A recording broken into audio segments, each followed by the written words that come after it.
కొంత అంగీకరించిన తర్వాత ఏ రకంగా వ్యవహరిస్తాడనే చూడాలి. రైట్. ఇక ట్రంప్ తీసుకున్న మరో కీలకమైన నిర్ణయం సార్, విదేశీ చిత్రాలకు ఆయన షాక్ ఇచ్చారు. తమ దేశ సినిమా వ్యాపారాన్ని ఇతర దేశాలు దోచుకుంటూ ఉన్నాయి కాబట్టి అమెరికా వెలుపల నిర్మితమయ్యే సినిమాలపై 100% టారిఫ్ అంటూ ఉన్నారు సార్. తన ట్రూత్ సోషల్లో కూడా ఒక పోస్ట్ చేశారు, ఒకసారి ప్రేక్షకుల కోసం అది చదివి వినిపిస్తాను. Our movie making business has been stolen from the United States of America by other countries, just like stealing candy from a baby. California, with its weak and incompetent governor, has been particularly hard hit. Therefore, in order to solve this long time never ending problem, I will be imposing a 100% tariff on any and all movies that are made outside of the United States అని చెప్పి. So చాలా సినిమాలు, భారతీయ సినిమాలు కూడా అమెరికాలో విడుదలవుతూ ఉంటాయి కదా sir. So భారతీయ cinema మీద ట్రంప్ తీసుకున్న ఈ నిర్ణయం ఎఫెక్ట్ ఎంత అంటే ఏం చెప్తారు సార్? ఖచ్చితంగా భారతీయ సినిమా ఎఫెక్ట్ అవుతుంది. వాస్తవంగా ఒక 10-20 ఇయర్స్ క్రితం ఇండియన్ సినిమా ఓవర్సీస్ కలెక్షన్లో అత్యధిక భాగం అమెరికా నుంచే వచ్చేది. కానీ కంపారిటివ్లీ ఇటీవల కాలంలో కొత్త మార్కెట్లు కూడా ఓపెన్ అయ్యాయి. ఎందుకంటే తెలుగువారు ప్రపంచంలో అనేక దేశాలకు వెళ్ళడం వల్ల. ఒకప్పుడు యుఎస్ఏ, యూకే, కొంతమేర కెనడా మార్కెట్ మాత్రమే ఉండేది. దాంతోపాటు మిడిల్ ఈస్ట్ అంటే మధ్య అరబ్ దేశాలు, గల్ఫ్ దేశాల మార్కెట్ ఉండేది. ఇప్పుడు రోజు రోజుకి ఇది విస్తరిస్తుంది. ఎందుకంటే తెలుగువారు అమెరికాలో పెరిగారు, ఇతర దేశాల్లో కూడా పెరిగారు. సో అందులో అమెరికాలో గణనీయంగా పెరిగారు. అందువల్ల మన ఇండియన్ ఫిలిమ్స్, బాలీవుడ్ కానీ టాలీవుడ్ కానీ, ఈ సినిమాలకు వచ్చేటువంటి ఓవర్సీస్ ఇన్కమ్ ఒకప్పట్లాగా అమెరికా నుంచి మాత్రమే రావడం లేదు. కానీ స్టిల్ అమెరికా ఇది డామినెంట్ షేర్. ఉదాహరణకు ఇటీవల మన OG cinema, Pawan Kalyan cinema, ఈ సినిమా ఫస్ట్ 2 రోజుల్లో 48 crores ఓవర్సీస్ కలెక్షన్. అంటే అదర్ దెన్ ఇండియా కలెక్షన్ 48 కోట్లు 2 రోజుల్లో. అందులో 37 crores 37 కోట్లు అమెరికన్ మార్కెట్ నుంచే వచ్చింది. సో మీరు ఎంత పెద్ద మార్కెట్ అమెరికా, కొంతమేర కెనడా కనుక్కుంటే నార్త్ అమెరికన్ మార్కెట్ అంటారు.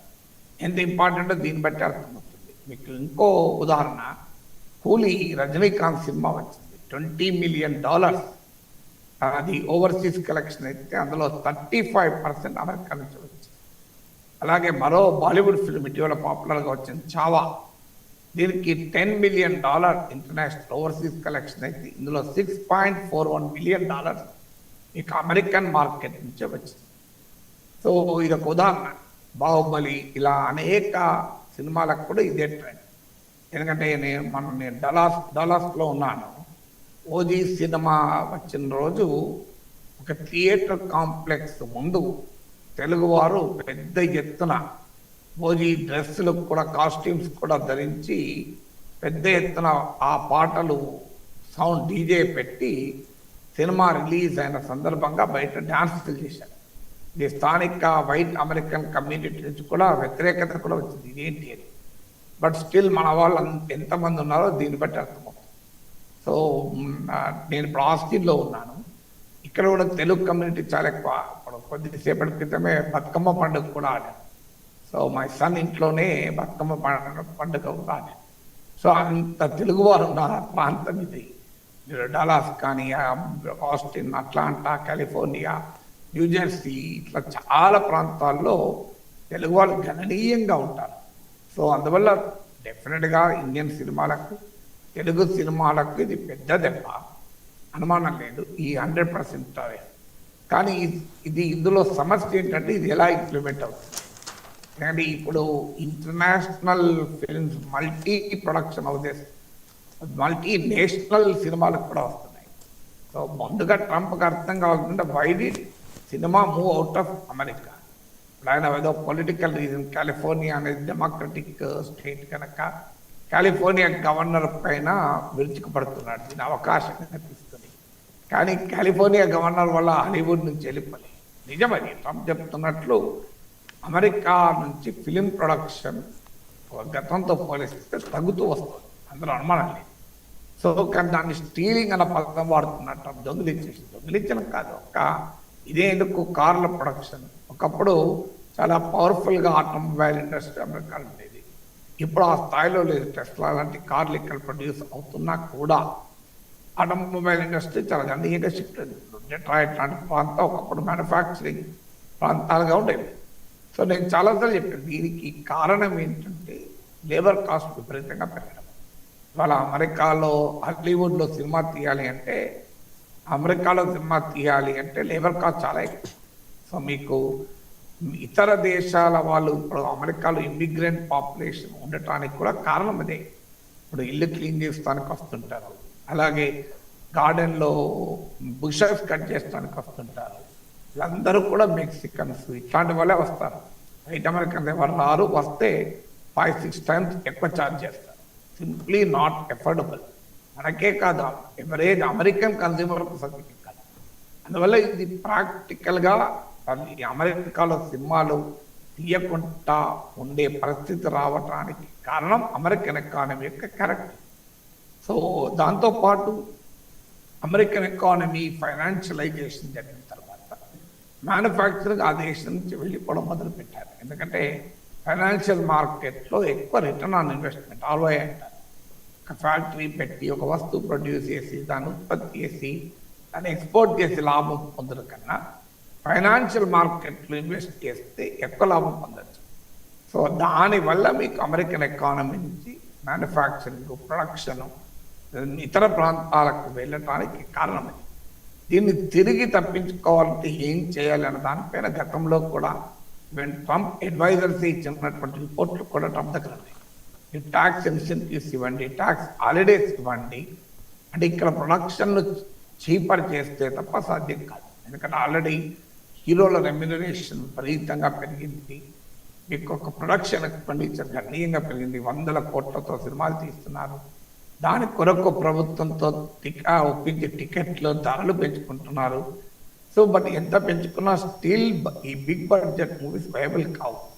సో అందువల్ల అందులో సినిమా ఇది హైలీ స్పెక్యులేటివ్ ఇండస్ట్రీ అని కూడా అనలేము. మన ఫిల్మ్ ఇండస్ట్రీ అనే పదాలు వాడతాం, కానీ సాధారణంగా ఒక ఇండస్ట్రీ హిట్ అయితే భారీ లాభాలు, ఫెయిల్ అయితే ఘోరంగా నష్టాలు, ఇలా ఉండవు. ఏ ఇండస్ట్రీలో కూడా అంత వలటాలిటీకి స్కోప్ ఉండదు. కానీ సినిమా ఇండస్ట్రీ ఏంటంటే సక్సెస్ అయితే మింటింగ్ మనీ, ఫెయిల్ అయ్యారనుకోండి మిగిలేదేమున్నది, ఆ ఫిలింలు తప్ప ఇంకేమీ మిగలదు. కనీసం ఒక మ్యానుఫ్యాక్చరింగ్లో ఉన్న ఫ్యాక్టరీ, ప్రొడక్షన్, ఈక్విప్మెంట్ ఎంతో కొంత మిగిలిన ఏమీ మిగలదు. సో అందువల్ల ఫిలిం ఇండస్ట్రీకి ఉండే క్యారెక్టరిస్టిక్ కానీ పెరుగుతున్న ఫిల్మ్ ప్రొడక్షన్ కాస్ట్ల వల్ల ఇలా అమెరికాలో ప్రొడక్షన్ చేయటం కన్నా ఇతర ప్రాంతాల్లో ప్రొడక్షన్ వెళ్తున్నారు. అందువల్ల missing the Woods for the trees అని ఇంగ్లీష్లో కేడియం అని. కారణం ఏంటి, సమస్య ఏంటి అని అర్థం చేసుకోకుండా ట్రంప్ నేను 100% వేయిస్తాను ఏమో జరుగుతుంది. ఇప్పుడు డలాస్ థియేటర్లో, అట్లాంటానో, ఆస్టిన్లోనో సినిమాకు తెలుగు సినిమా చూడటానికి వెళ్ళిన వారు ఇప్పుడు అంతకుముందు కట్టిన టికెట్ కన్నా డబుల్ టికెట్గా కట్టాలి. అందువల్ల వాళ్ళ సినిమా చూడడం తగ్గుతుందా అదొక క్వశ్చన్ ఉండొచ్చు. నిజంగా కూడా సినిమా టికెట్ల ధరలు పెరిగితే నిజంగా సినిమా చూసే వారు తగ్గుతారా? That is again $1 million question. ఎందుకంటే సినిమా చూడడం అనేది ఎంటర్టైన్మెంట్ కోసం. సో అందువల్ల $10 టికెట్ $20 అయిందనుకోండి, దాని సగం సినిమా చూసేవారు తగ్గుతారనేది కూడా క్వశ్చన్ మార్కే. బట్ డెఫినెట్గా బర్డన్ ఎవరి మీద పడుతుంది? అమెరికాలో ఉండే ఫిలిం గోయర్స్ మీద పడుతుంది తప్ప అది ఇంకెవరి మీద పడదు కదా. అందువల్ల ప్రాబ్లంను సరిగా అడ్రస్ చేయలేని పరిస్థితి. ఆల్రెడీ అమెరికన్ ఎకానమీ ఇవాళ ధరలు పెరుగుతున్నాయి, ఇన్ఫ్లేషన్ పెరుగుతుంది, ఎకానమీ ఆశించిన స్థాయిలో అభివృద్ధి చెందడం లేదు. దీన్నే స్టాగ్నేషన్ ప్లస్ ఇన్ఫ్లేషన్, స్టాగ్ఫ్లేషన్ అంటారు. డాలర్ విలువ గణనీయంగా పడిపోతుంది. రూపాయలతో పోలిస్తే పెరగచ్చేమో, కానీ మీరు యూరో, యెన్, యువాన్, పౌండ్ వీరన్నిటితో పోల్చండి, మీకు గణనీయంగా డాలర్ విలువ తగ్గింది. సో అందువల్ల ఆల్రెడీ డాలర్ విలువ తగ్గుతుంది. సెంట్రల్ బ్యాంక్స్ డాలర్లో దాచుకునే రిజర్వ్స్ తగ్గుతున్నాయి. ఫారిన్ ఎక్స్చేంజెస్లో డాలర్ల వాటా తగ్గుతుంది. దాంతోపాటు డాలర్ రూపంలో పేమెంట్స్, ఇంటర్నేషనల్ పేమెంట్స్ కూడా తగ్గుతున్నాయి. డాలర్ అమెరికన్ ట్రెజరీస్లో ఇన్వెస్ట్ చేసే వారి ఇన్వెస్ట్మెంట్ తగ్గుతుంది. ఈ పరిణామాలు గమనించాక కూడా ఇంకా ట్రంప్ మూర్ఖంగా నేను సినిమాల పైన 100% టారిఫ్లు విధిస్తాను అంటే ప్రక్రియ జరగదు. ఇంకోటి ఏంటంటే ఈ cinema comes under trade in services. So trade in goods కాక ట్రేడ్ ఇన్ సర్వీసెస్. ఈ ట్రేడ్ ఇన్ సర్వీసెస్లో అమెరికా ఇస్ నెట్ ఎక్స్పోర్టర్. అందువల్ల ఇట్ మేక్స్ నో లాజిక్. సాధారణంగా ఈ టారిఫ్లు విధించేటప్పుడు ట్రంప్ చెప్పే వాదన ఏంటంటే డెఫిసిట్ ఉంది కనుక, అమెరికా వైపు లోటు ఉంది కనుక నేను ఈ టారిఫ్లు విధిస్తానంట. కానీ సర్వీసెస్ ఎక్స్పోర్ట్ నిజం కాదు. America export more services than it imports. ఇక మ్యానుఫ్యాక్చరింగ్లో అది వాస్తవం. America imports more than what it exports. కానీ సర్వీసెస్ మార్కెట్లో అమెరికా ఎక్స్పోర్ట్స్ మోర్. అందువల్ల నీకు క్లియర్గా America is net export of services. అలాంటప్పుడు నీకు ఇతర దేశాలు కూడా మరి రిటాలియేటరీ యాక్షన్, ప్రతీకార చర్యలు మొదలు పెడితే ఏం జరుగుతుంది అనేది కూడా క్వశ్చన్ చూడాలి. అమెరికా సర్వీసెస్ ట్రేడ్ ఎఫెక్ట్ అవుతుంది. ఆల్రెడీ చైనా ప్రకటించింది, మీరు చైనాలోకి వచ్చే అమెరికా సినిమాల కోటా తగ్గిస్తామని కూడా ప్రకటించేది. సో అందువల్ల ట్రంప్ చర్యలు ఒక రకంగా సెల్ఫ్ డిఫీటింగ్.